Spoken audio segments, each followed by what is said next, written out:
Those that could make it today, wonderful, happy to have you. And this is a very informal talk because we like to get people's feedback and responses on how they think this would work for them in their classrooms.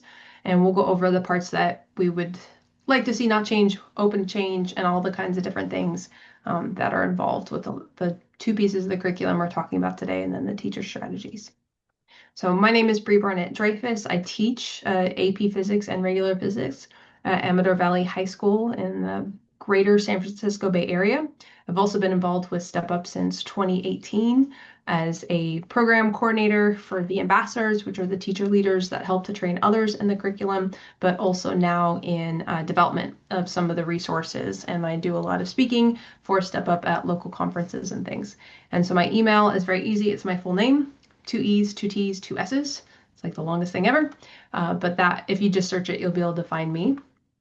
And then kind of remotely and asynchronously, we also have Jeremy Sakauer, who's been involved with Step Up since 2019 as an ambassador, and then also as a program developer for the Everyday Actions Guide materials that we'll be talking about today. He's heavily involved in STEM Teachers Cleveland and Step Up, and he's an AMTA workshop leader, so all of the things. And we're going to be sharing just a quick video of that he had recorded about how he uses the Step Up materials in his classroom and what the effect has been for him. So I do need to make sure that we can hear everything. So I'm going to make sure that this is on, and then let me know if we cannot hear the video. Hi, I'm Jeremy Sekar. I'm a longtime modeler, and I've worked on multiple projects with Step Up. I wanted to be here tonight along with Bree, but the fates didn't allow. But I know that Bree is fantastic, and she's going to have a lot of great stuff to share with you. I just wanted to take a minute to talk about why Step Up feels so important to me personally as a modeler, because we know that in modeling instruction, classroom discourse is at the center of everything that we do. And we can't have full engagement in that dialogue if we don't have all of our students feeling like they have a sense that they belong in this class. And also that our students have a sense that the other students around them fully belong in this class. And something that I think is really important to me is that my personal beliefs that everyone who shows up to my class belongs here is necessary, but it's not sufficient for my students to all buy into that. And Step Up gives me materials to build a community that communicate clearly, to set a tone that every person belongs here, so that my students all know that they belong here, and that my students know that everyone around them belongs here just as much. And Step Up has been great for me to have a structure for how to consistently communicate those things to my students. And I cannot recommend it highly enough. It has changed the way I approach building a culture in my classroom, which as modelers we know means everything to the work that we do. So enjoy your time with Bree. And I should say I have not seen that before, so I did not ask him to say any of those things, but it's also very Jeremy. So I do want to hear more from the people that are here. So I'm curious if you could share your name, what and where you teach or have taught, if that is part of your journey before here. And so Caroline, I'll have you go first, and then you can choose somebody else to describe their journey. Sure. Hi, my name is Caroline Savio Ramos. Typically, I go by Caroline Savio, and my students know me as Dr. Savio or Dr. S. So I started my career as a high school physics teacher in Newark, New Jersey. That was a Title I school, East Side High School. I taught APB and all levels of physics, physics honors, on level. I took some time off, moved to the West Coast to go to graduate school. That's where I met the modelers and stuff like that. And then I worked in tech for a little bit in the Bay Area, and that's when I went back into the classroom. Thanks to PTSOS. they convinced me to go back. I remember that day they were like, I introduced myself. I told them I used to be a teacher and I'm thinking about going back to the classroom. And people started chanting, "Do it, do it." So I went back. Sounds about right. Now, so I left the Bay Area in 2018 and I was teaching physics and computer science in Atlanta, Georgia. And I left the classroom to take on this role at AMTA this year. And this topic is especially important to me because, especially after COVID, when things got challenging, I thought that, oh, we were making a lot of progress and including girls in STEM. I coached robotics and stuff, and I was always trying to get girls in STEM. I also coached girls who code. And that became a big point of contention. That's part of why we need Step Up. Yeah, so it's still a tough world out there. It's still tough for girls. Um, it's tough for many underrepresented folks. So, but yeah. So that's why this whole, I guess, Step Up really, I really take it to heart. It hits home. Especially since I was a physics major in college, and I mean, I was like the only girl in all my classes. There might have been one other person, but it was, I was the only female. So, Mhm. um, Elizabeth. Okay. Hi, I'm Elizabeth Howitt. I teach in West St. Paul, Minnesota, Two Rivers High School, and I teach AP Physics and Physics by Inquiry through the University of Minnesota. I am a former mechanical engineer. I worked for Ford Motor Company as an engineer for a while, and then stayed home with my kids. And then when I wanted to go back to work, I switched to teaching. And it's so hard, but so worth it. So yeah, I definitely am just looking for resources to. I definitely have this year, especially 50-50. It's so strange. Oh. I've had, even in my AP classes, I've had mostly boys, but this year I've got 50-50. So I'm gonna just try to keep it rolling. But looking for ways to support in any way that we can. So, yep. Yay. Okay. Ine? Hi, everyone. My name is Ine Williams, and I am a current staff member at AMTA, new staff member as of November 17th, 2025. That's my anniversary. Not even 6 months in. My background is actually in molecular cellular developmental biology, but of course you have to take physics. And I grew up in the Bay Area, so the exploratorium was my playground, and I actually didn't know when I was engaging with that there was a lot of physics involved. One of the reasons I'm excited to be here is just to learn more about how you can take something that's focused on inclusivity in the classroom and apply it to many different areas of STEM, different areas of your life, not just within the classroom. And I have not taught as a professional teacher. I've taught as a long-term substitute, and I taught honors biology and astronomy.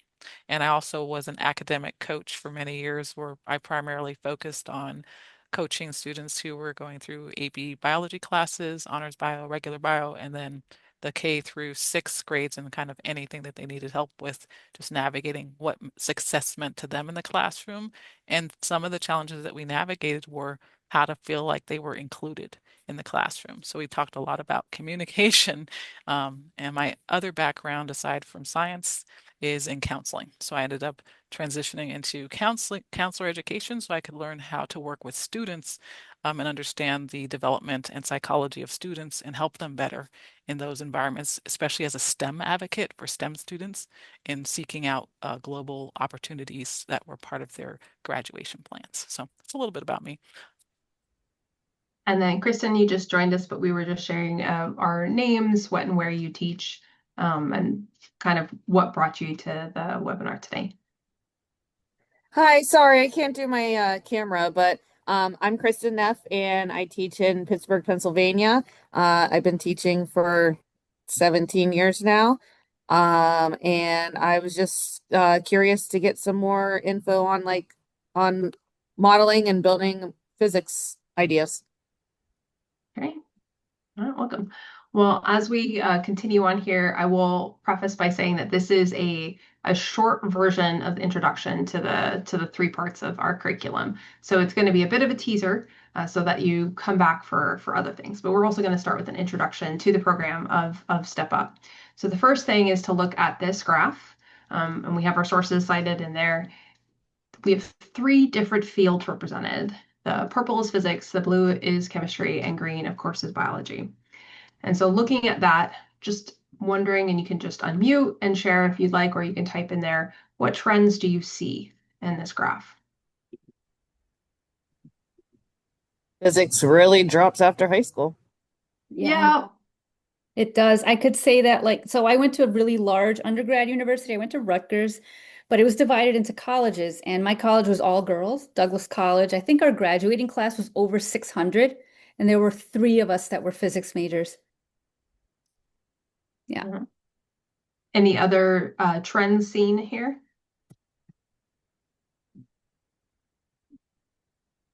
I can share some others that have been shared with from other participants, other teachers, or with the students. They all notice the physics right away, that there's a big drop from high school to college entrance, but then after that, it's pretty level.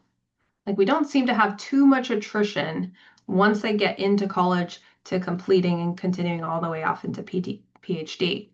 For chemistry, we can see that actually increases in college. So there's more people that come in, or a higher percentage of females come in and say that they're going to be a chem major than we actually see in the high school setting. But then after that, there's a little bit of attrition.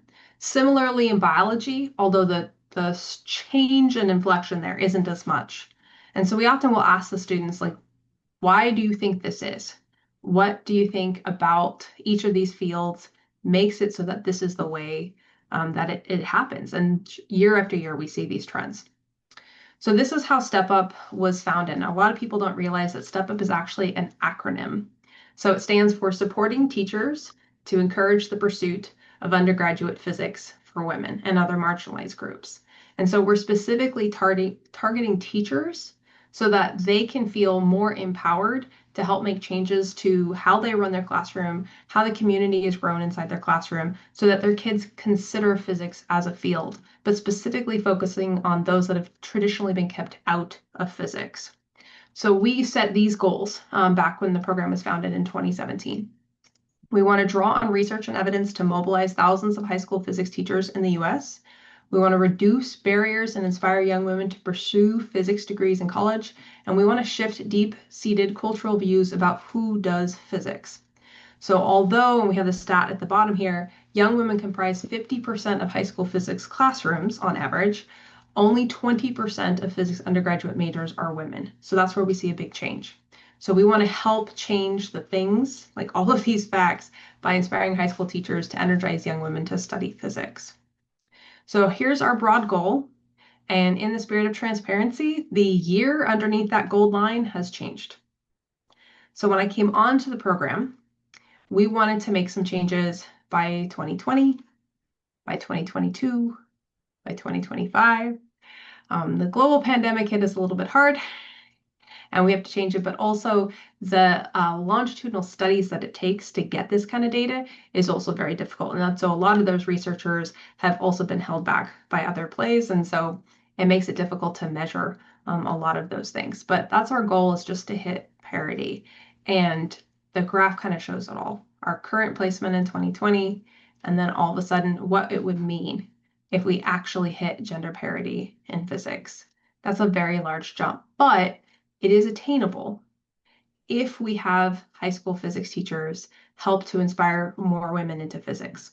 So if just half of the US high school physics teachers encourage just one more female student to pursue a physics major, then we are going to hit that 50%.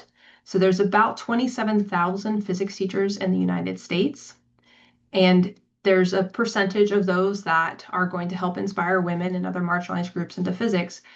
But if just half of that 27,000 got one more, meaning if they usually have 0, they get 1. If they usually have 2, they get 3.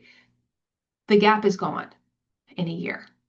So we're just trying to outreach to as many people as possible to help make that change. So the reason that we looked at high school was, of course, based in research. Most women physicists become interested at this time. So when surveys are done about their journey into physics, about their majors and how they discovered the field, most of them say they were inspired by something at the high school level. And then compared to elementary school, teachers of physics tend to have a greater content knowledge and are more invested in physics at the high school level than if they maybe have physics background or have to teach a little bit of physics in the middle school level. They're also closer to decision-making time for our students. It's hard to explain to a middle schooler what college really is and what the steps are to get there, but they're much closer to that if you intervene in high school. And then compared to college, the classes are smaller and there's more time to build relationships. So while you can absolutely inspire somebody who's in a non-physics major course, but is taking physics in college and they may decide to switch majors, it's much more likely that we're going to be able to intervene at the high school level. So I wanted to make sure that we were trying to highlight a few points of the modeling process in our STEPOs. And I am myself not a modeler, so have to come out with there, but I know several people who are, and I love them all dearly. So I like to just identify a couple of those places. And in the later workshops, when we go through each one of those lessons much more in depth, we'll be able to pull out a lot of these things. So based on this developmental modeling cycle, I've tried to put in a couple of points where there are these connections of things that we do within the lessons that are parts of the modeling curriculum. And this is what we have as our step-up curriculum. So there are 3 parts to our curriculum. 2 of them are in-class lessons that are research-based and proven to help more students see themselves as physicists. And the 3rd part of that is what we call an everyday actions guide. And I usually describe it as the best literature review on good community building strategies for a physics classroom. So we've collected all of these research points that say trying to do this, doing this, all of these things have the positive effect in your classroom. So that side is more for the teachers and for the students. So we're going to be looking at each one of these lessons in turns, just very briefly, like I said, enough to be a teaser. There will be some things that you guys are doing, but there's going to be a follow-up webinar for each of them that gives you much more information. So the Career in Physics lesson comes with a teacher guide. And so this is a PDF that explains everything. Which slide for the PowerPoint corresponds to which step, what things you have to get ahead of time ready, what things you can just kind of do on the fly, suggested prompt questions, all kinds of things. So I really advocate for reading the entire lesson guide. And the first thing that we ask them to do is to brainstorm careers that you can have with a degree in physics. And we do try to stipulate here just a bachelor's in physics, not a PhD, not a master's, just a bachelor's. You go and achieve that, then what job can you have? And there are a few different ways that the students can give their answers for this. If you have a really small class, you might just ask them to shout it out. I usually have my students do the Post-it notes. So I put a stack of Post-it notes at each table. They try to write one career per Post-it note, and then we go put them all on the whiteboard in the front. Then once everybody has come up with everything they can think of, they have run dry of ideas, then I go through and try to sort them. And you can probably imagine the types of careers that come up. What are the things that our students would say you could do with a bachelor's degree in physics?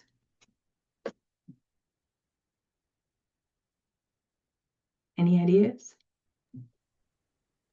Probably Aside from teaching. Teaching's a common one. And then Kristen? I was gonna say they probably think they can do like rocket science or something. Mm-hmm. Research, maybe some of them might say. And for the level of kids, that's where we also get a lot of different answers. When I do this lesson with my general physics class, which is sophomores to seniors, I get a lot more rocket scientist generically, research generically, whereas my older kids are going to be a little bit more specific about what those answers are. So you'll see a lot of variance in there. And then, as you can see in the video, you can actually then categorize them. So the reason I do it on the whiteboard is to kind of make categories based on the things that they've had. So here's an example of the word cloud that was created with a group of students. And so the larger the word, the more times it was given as a response. And of course, if you do this live, a lot of times they'll just start typing in the things that they see. So you can have it be a big reveal, but we see a lot of the typical things: rocket scientist, researcher, astrophysicist, because they don't know what that does. Evil scientist. Evil scientist. I was going to say, I saw that one. It comes up more often than you would think. I think every time I've done this, there has been some variation of like Dr. Evil. Kristen? Oh no, I was just saying I really like that. I think that's a great idea. And Jedi was really great too. Hmm. So it goes towards the we don't know what kind of vibe for physics. And as people who study physics and teach physics, you probably have a variety of interactions with the public where you get the same vibe back. They don't know what you're doing. One of my go-to jokes for speeches is that when people find out what I do, I try to reveal it kind of in stages. And so they'll say, "Oh, what do you do?" "Oh, I teach." "Oh, what? Elementary school?" "No, I teach high school." "Oh, what? English?" "No, science." And they go, "Biology." And I go, "No, physics." And then we get a few responses, right? They'll say, "Oh, I never took physics. I wasn't smart enough." Or "I took physics and hated it." Or "I loved it." Right? Those are the only options. Clear avoidance, hated it, or they absolutely loved it. It depends a lot on the teacher, which is the other reason why we intervene at high school, because a lot of it can be attributed to the teacher's involvement. So when we do this, we share it out. People share what they think and why. Oh, PE. Yeah, that's another one, Caroline. They're like, phys ed.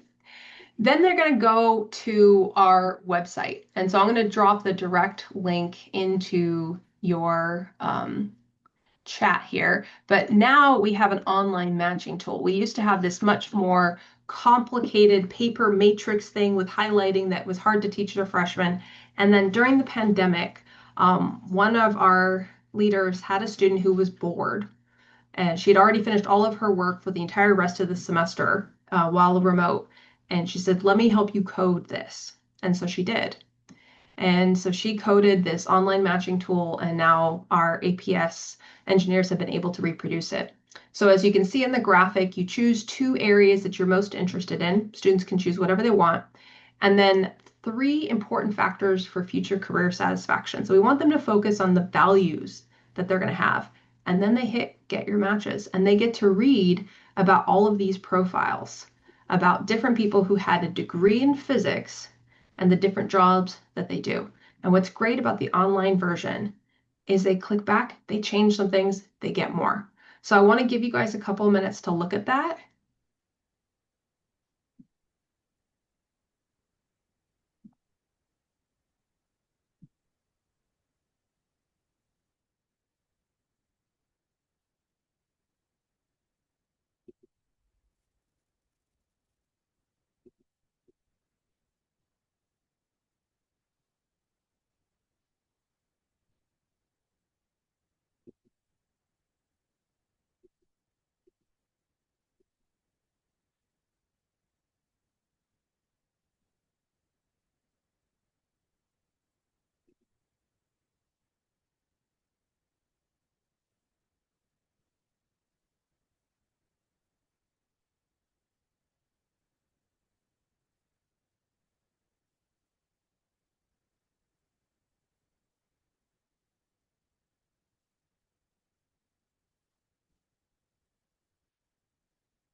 So everybody with a profile has a physics degree of some sort, correct? So specifically of bachelor's, there are a few that have higher degrees, but they are limited. So we actually do look at that when we're adding profiles to make sure that it's just not full of like you have to have a PhD to have this cool job. No, that's really helpful because like they could not even choose physics, be like, oh, I'm not interested in physics. And then they get to the point and they're like, wow, this person, yeah. Yep. And there are some in there that are distracting. There's a YouTuber, there is a skateboarder, and so you'll see a lot of students who will ask their friends which ones they selected to get those, which is fine. They're learning about more careers, they're seeing more people and more variance in the job and who's doing physics. And so you've probably noticed that they are not all, but more skewed female and a more diverse population, absolutely on purpose to try and make sure that everybody can see themselves as a physicist and in a wide variety of jobs. That planetarium manager one, I'm really love. I specifically wanted to put something creative so I could see Mm-hmm. what would pop up. So one of them was planetarium manager, and I'm like, I would have never even thought that kind of job existed, But Yeah. I've been to a planetarium, but I would never have made the dots to the career. That's really And interesting. in our area, we're very close to a lot of video game development companies, and a lot of them are hiring a lot of physicists to make sure things are correct. So the kids love this portion. They share these ideas. And so in the setup for the lesson, there's actually time for them to share out. What did you learn? What do you see? And so that is kind of their precursor of just to see that there's a lot of variety out there. One of the following steps is to then make sure that they're connecting these different people that they learned about with the values that they themselves hold, because that is key to making sure that they can envision themselves taking a similar path through physics, which is the point.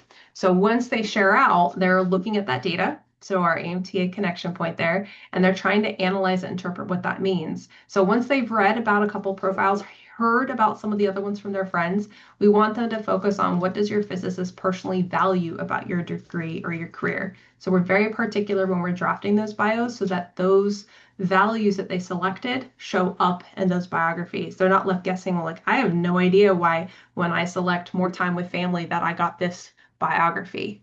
How are those things aligned? Who benefits from their work and what did they gain from their physics degrees? Because a lot of people see physics as this very solo, lonely career that does not involve working with other people nor benefiting humanity as a whole. Right? They kind of see it as this professor in front of a chalkboard, somebody who's doing research all alone, and they don't see these interconnections. And so that's what we're trying to highlight specifically with this. So in the teacher's guide, we also have these kind of highlighted steps, these small ones that help them to think about the steps that they're doing. So we analyzed and interpreted some data in step 3. We're trying to also make predictions about what other jobs they might have now that they've learned more about what those are, before we get to kind of the culmination of like, how is physics going to help you? So after they've read about a whole bunch, we ask them to do the same thing again. If you're doing it with the Post-its, you can give them a different color Post-it and then they add more careers. On a good day, it's 50-50 old color to new color on those Post-it notes, but a lot of times it's a great day and there are way more new careers than they could ever think of. And you can see a lot more diversification on these, but I love that a bunch of them started writing anything.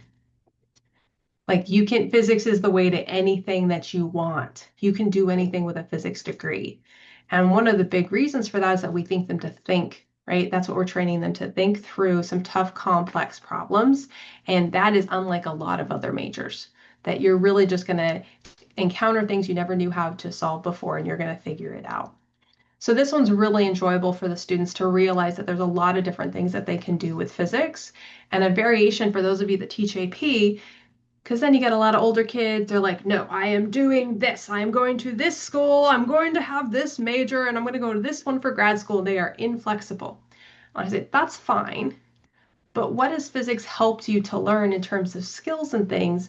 Maybe it's not going to be your field, your bachelor's degree, but how can taking a physics course help you with that? because their next step is to actually visualize themselves in a physics degree career pathway, just like what they've read about. So we have a basic template, but the kids, of course, get way more creative than this, that describe who they are in the future if they were to get a degree in physics.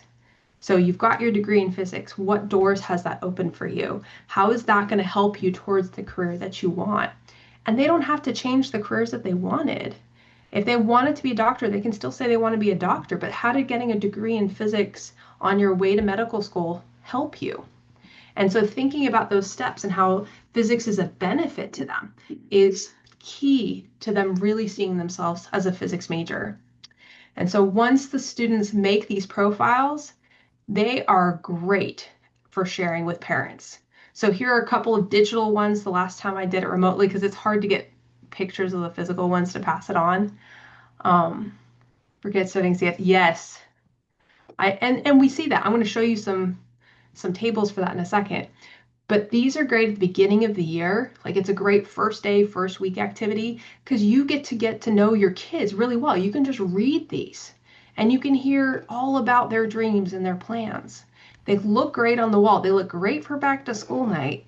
And it's also teaching their parents that taking physics is going to help them with all these future careers, whatever their plans are.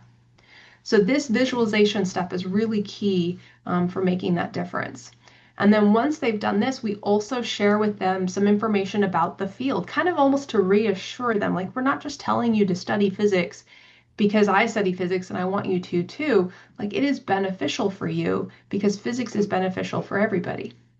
So in the conclusion, we go through this portion where we talk to the students about different connections between modern fields and the topics that they're studying, and also things about like having a job, which is kind of hard for our high schoolers to think about.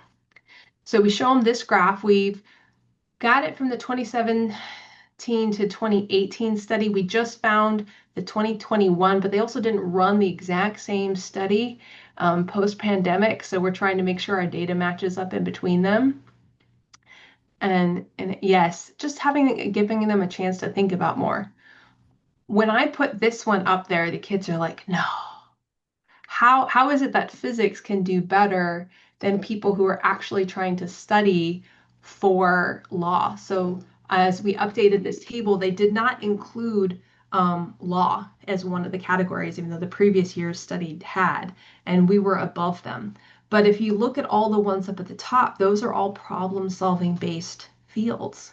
And that's really what they want you to do. When you take the LSAT, it's not going to be a measure of you've passed law school, right? They don't expect you to know everything yet. They just expect you to be able to think critically through there.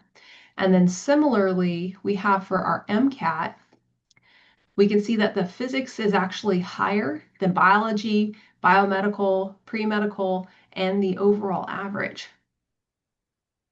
And we have a lot of students who are looking at biophysics now as a really growing field.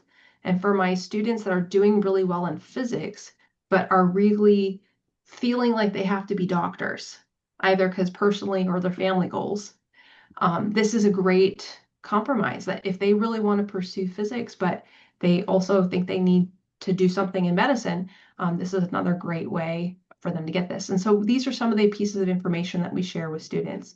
We also share with them satisfaction of job surveys and statistics, salary averages, and things like that to show them that if you're not just a professor, because they have the viewpoints that teachers are poor and professors are poor and have low quality of life, but that you can have a really high paying job in physics. So this is all part of that lesson closure for the careers in physics lesson. And we've done a few NSF-backed studies that showed that these are effective lessons. And the one for the careers in physics specifically showed increases in all students, and then also specifically for our female students and also our marginalized by ethnicity students as well. And there's a couple of papers on that are listed on our website where they go way more into the graphs that don't show up as pretty for PowerPoints. But all of our students end up with an increased sense of physics identity, from doing these lessons and are much more likely to consider a field in physics because they see a way that this can help benefit their future career goals. And so that's the point for that one. So that is our first lesson in a very short period of time. And I have two other things to try and get through. So we're going to try and go through them just as quickly. Our second lesson is done later in the year. So careers in physics, great opener. You could do it first day, and you can find all these ways that they can get interested in it. And yeah, physics identity is a thing, especially for the teachers too. Our women in physics lesson, we strongly suggest doing later in the year when you have a little bit more classroom community, because some of the conversations are going to be harder.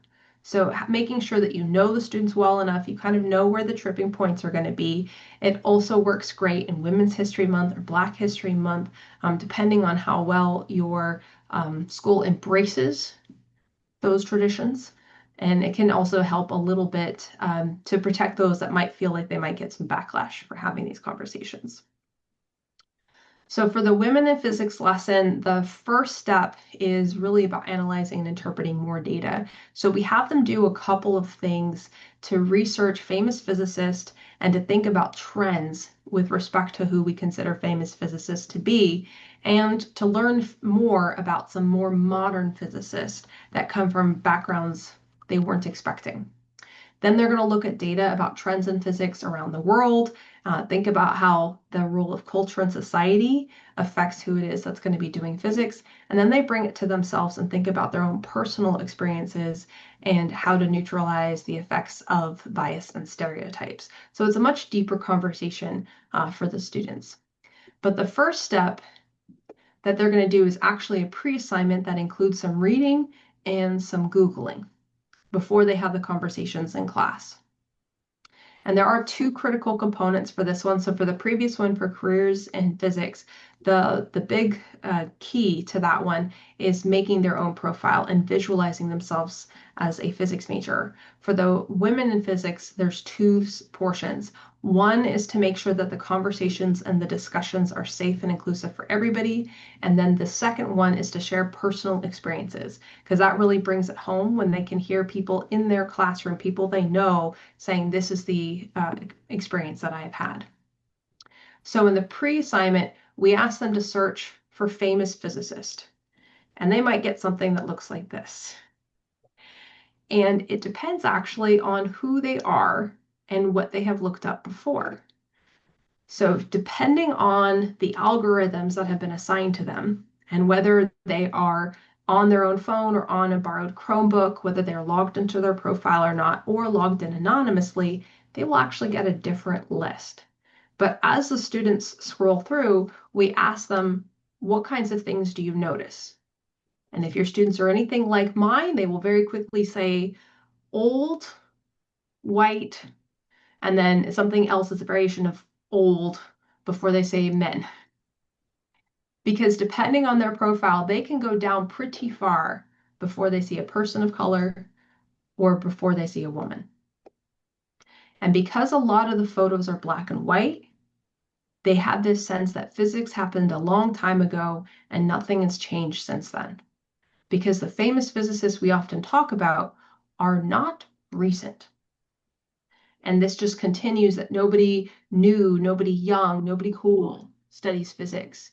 And so we actually have a conversation about who do you see, what do you notice, and then is that the same as the person next to you? Now put it in incognito mode or use a different browser and see what comes up there. So in the pre-assignment, which they could do as homework before, we have them choose. So we have some student choice built in here. They can either read about Lisa Meitner or Jocelyn Bell Burnell. So that's one category. They're going to read the article. And then they get to choose one of these four of more modern physicists. And each of these women, you'll notice, does not quite look like our Google search, also on purpose. And so they've only read two articles, but they have a choice among the six of who they would like to read about. And then there's a reflection assignment where they can write down what they learned about how their journey went, the things that kind of stood in their way, how they persevered, and what do they do in their job? Like why did we choose these four and why do they have such cool physics jobs? But before we start the discussion in class, we go over this poster, which we have available in English and Spanish if you ever find me in person, and we'll have to see if we can get some sent out to you guys. The different parts of this guideline for conduct during discussions all pertain to making sure that everybody's voice is heard and included. And so this is a critical component to making sure that people feel like they can share. A lot of teachers have these up in their rooms all the time. And we as teachers sometimes put things up that are wallpaper and that are not active. But this is definitely a poster that has the ability to be active. It is something that can be referenced all year, way before you even do this lesson. We've had students respond to it being up when they have lab group discussions. They're like, nope, nope, you are not owning your impact. I know you did not intend to say something to offend me about my measuring skills, but this is a thing. So it gives them a chance to take ownership of the conversations in a very adult and mature way. And they don't always have a lot of practice to do that. So that's the first thing before we even go into any of those questions with the students. Oh yeah, no crying in physics. Yeah, that's been a whole thing.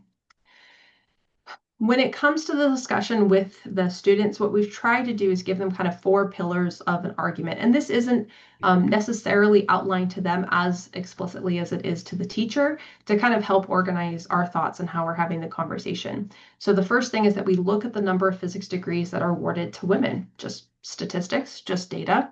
We look at studies based on academic achievement, broken down by gender.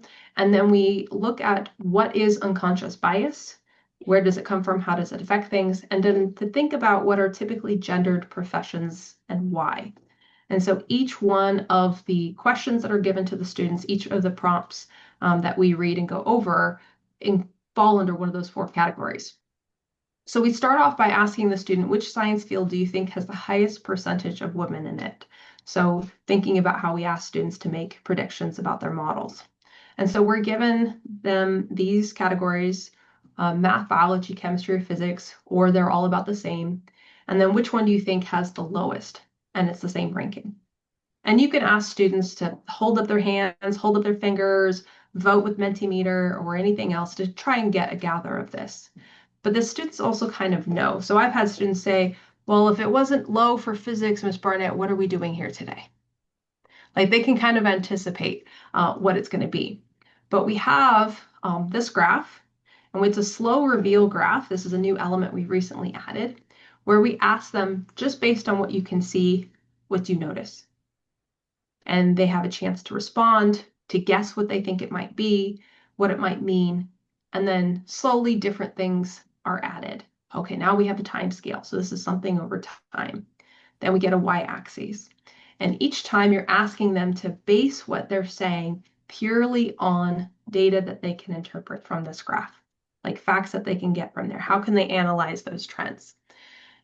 And they eventually learn that these are specifically for each one of those degrees, the percentage that are earned by women. And then the last step is actually to say, this isn't just based on vibes. This is actual data and here's our sources. Then there's a whole bunch more analysis that goes into it. The kids will dive deep. Why did it dip like that after 2000 and those? Why is it going up and nothing else is? Do the slopes match between these two? It depends on if they've come just from statistics or not. They will have all kinds of things that they want to say about it and to talk about it and say, what does it really mean to say that we keep increasing the number of women in physics and yet it's still so low? Like, yes, it's gone up, but it's not enough. We're not quite there. So we ask them in sample prompts, why do you think they are better represented? Do you think this is worldwide? Do you think it's just in the US? Asking them to think about what could affect it. And then we ask them for these particular countries, which one do you think, thanks Elizabeth, which one do you think would have the highest? Which one would you think would have the lowest? And another interactive element now is to give them this slide, and I'll escape out of here so we can see it, and they get to actually adjust. So maybe they think that we're here, Argentina's really low. So each kid can make a graph that they think matches the reality. or as a whole class, you can go through and make the prediction. And all of this would be done before we actually see what that is.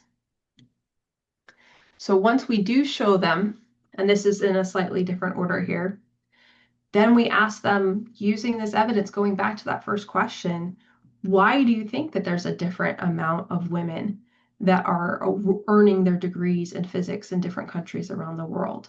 And graphs like this are meant to look at that argument that it is biological. That, of course, there aren't going to be more women in physics because women. Well, if that was the case, then in other countries, it would all be the same, right? All the way across would be the same bar. So then why are we seeing the differences? Now, this is something that has had to change. If you're familiar with the step up lessons of the past, when we went through the last update, we did change the countries that were included based on the reporting that we could have. So for this graph, this is actually coming from International Women's Community on Physics. Each country puts in a report about the state of women in physics in their country. Those reports don't have a set template, so different countries share different things. It may be that they're talking about the degrees awarded at their universities, that more universities added physics as a major at that particular place. It can be how many women are taking it at the high school level. There's lots of different things that they report. So in order to come up with these graphs, we have to look across several years of the committee's reports to be able to find this particular statistic. And in some cases, the reports are pages long, and in others, it's a paragraph. And I think it was Switzerland was like a paragraph and it was written by a guy.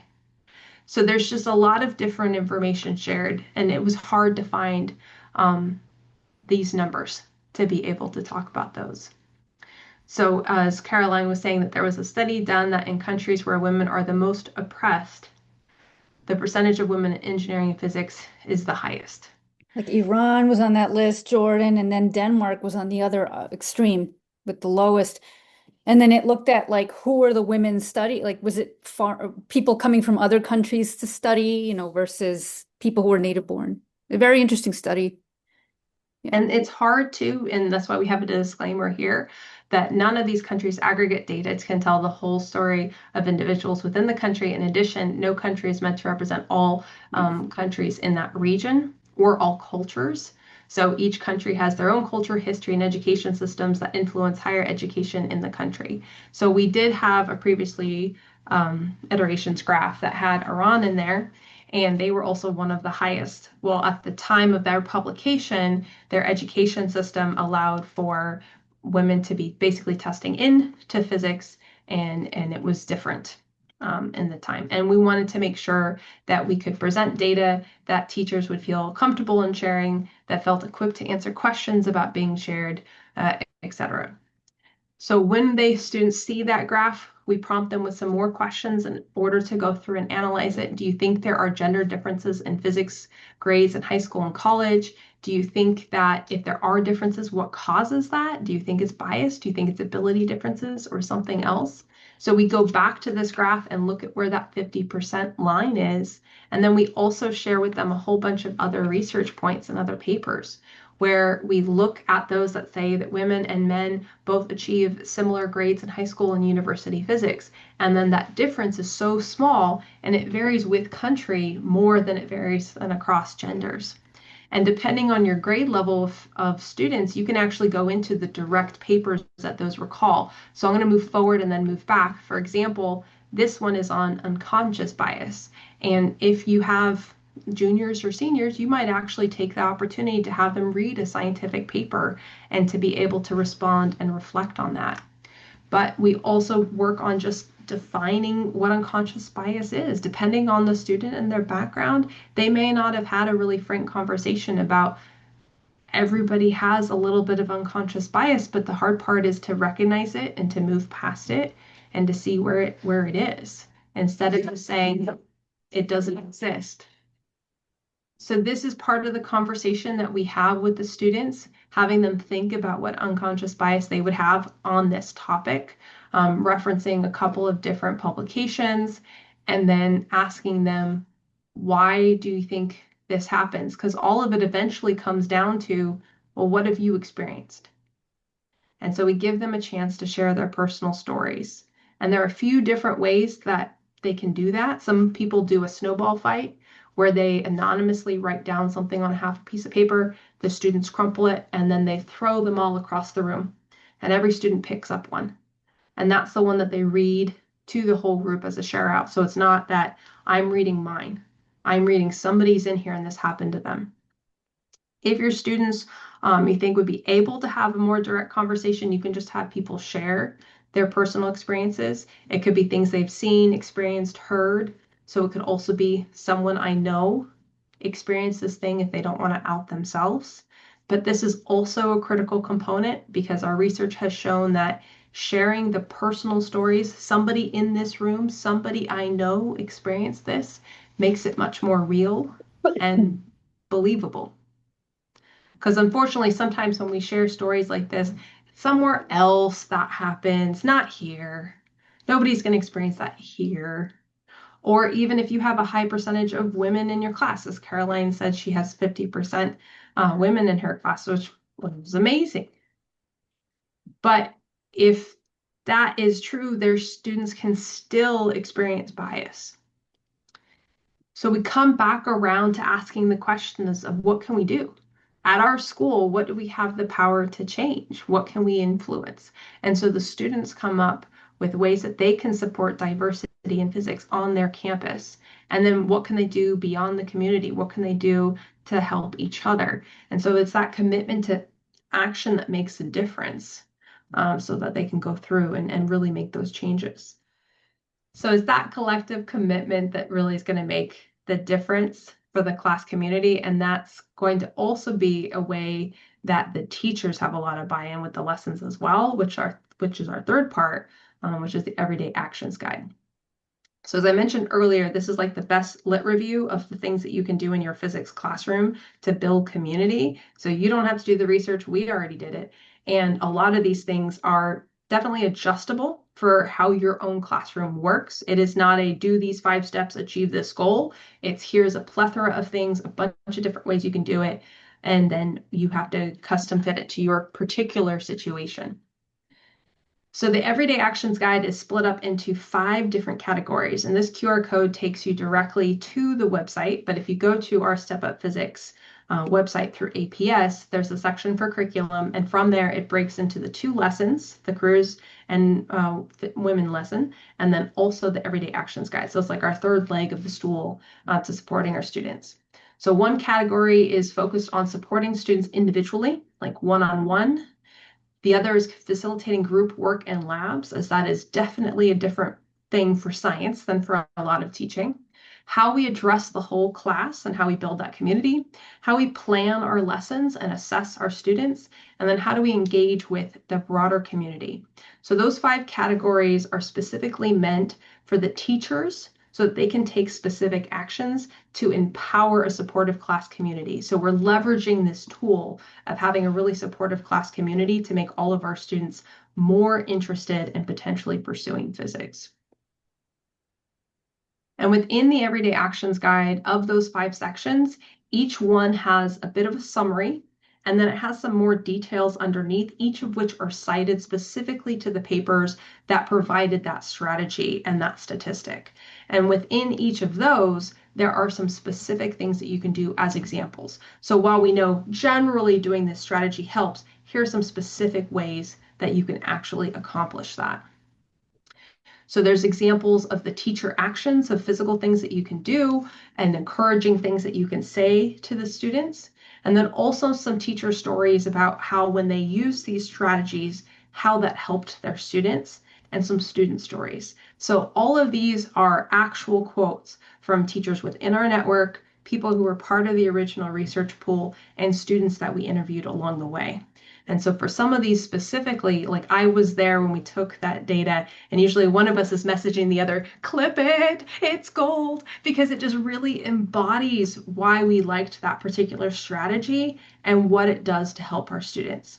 So for example, a teacher story that's in there is that we recognize students who improve even when it's not an A. For example, I celebrate the jumper, such as a student goes from a D to a C or a B. And for the student story, she said, my teacher thinks that everyone in his class is a physics person, and he stated it multiple times. He doesn't like to say it just to make us feel good. I think he really does believe that everyone can use physics like in their daily lives.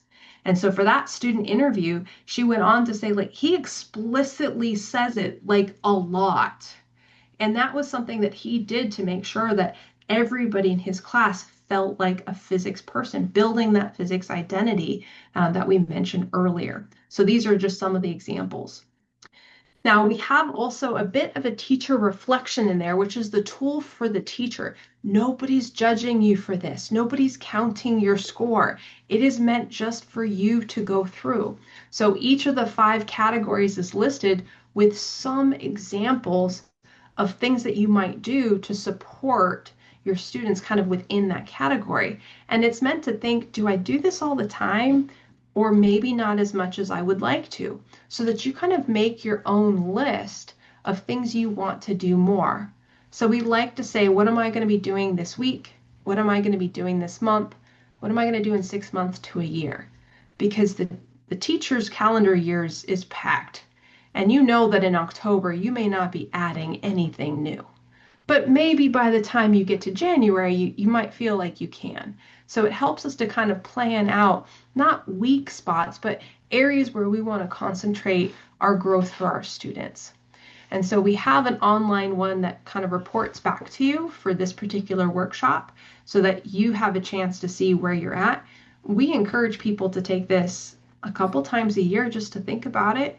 When we do it live with people, a lot of times you'll just hear this, ooh, oh, kind of as they're taking it in their room, as they get to different points going, that's a good idea. I should totally do that. I've never thought of it before.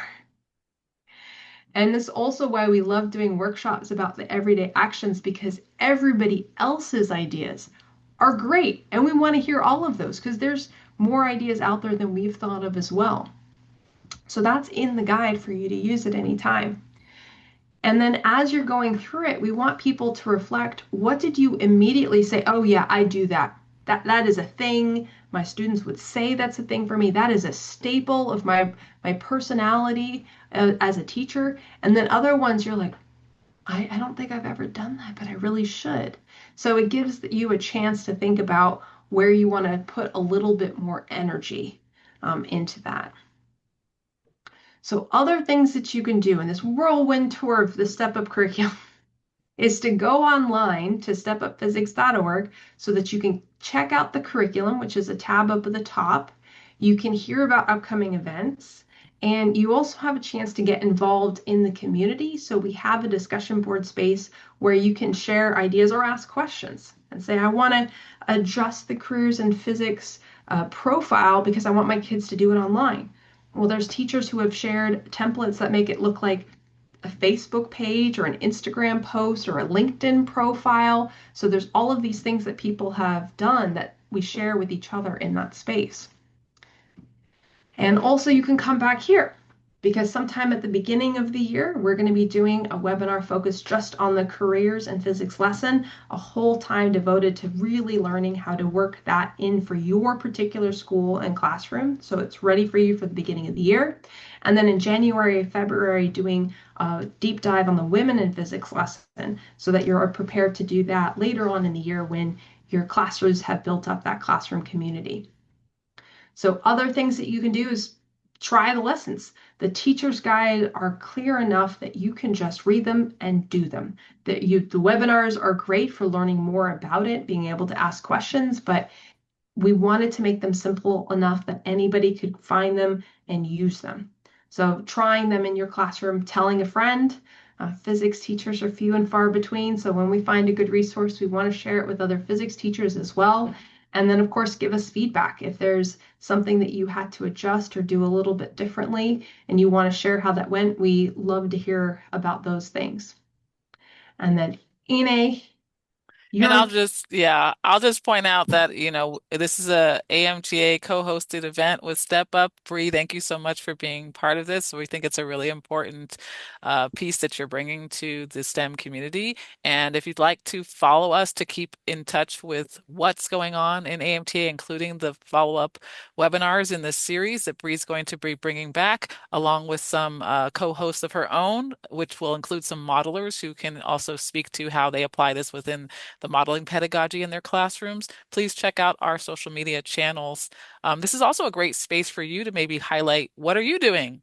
How are you stepping up in your classrooms? And this would be a wonderful way to tag the Step Up program, to tag AMTA, and give us a chance to see your stories live from through your own vision, your own words, your own perspective. That would be amazing. And then we also have a podcast where we tell our own stories of science modeling talks, different kinds of modelers and people that are involved with modeling coming to the table to talk about what it's done for their life and how it's impacted their teaching. And then I'll send this out via email to anyone who was able to attend today. But also, there's space on there to also put some feedback in terms of what you'd like to see. So if you didn't get a chance to come to this event, but you'd like to ask questions or you'd like to provide us some tips on what we could have as a webinar, please, I'll send that out, and you're still welcome to fill that out to let us know what you'd be interested in. Yeah. okay. And then the last thing I have to share is another way that we encourage teachers to help their students see themselves as physicists is to start clubs. So it can be a physics club, or it could be specifically a women in STEM type club. So in the upper right, we have a Step Up Club, which was the first Step Up Club in Florida.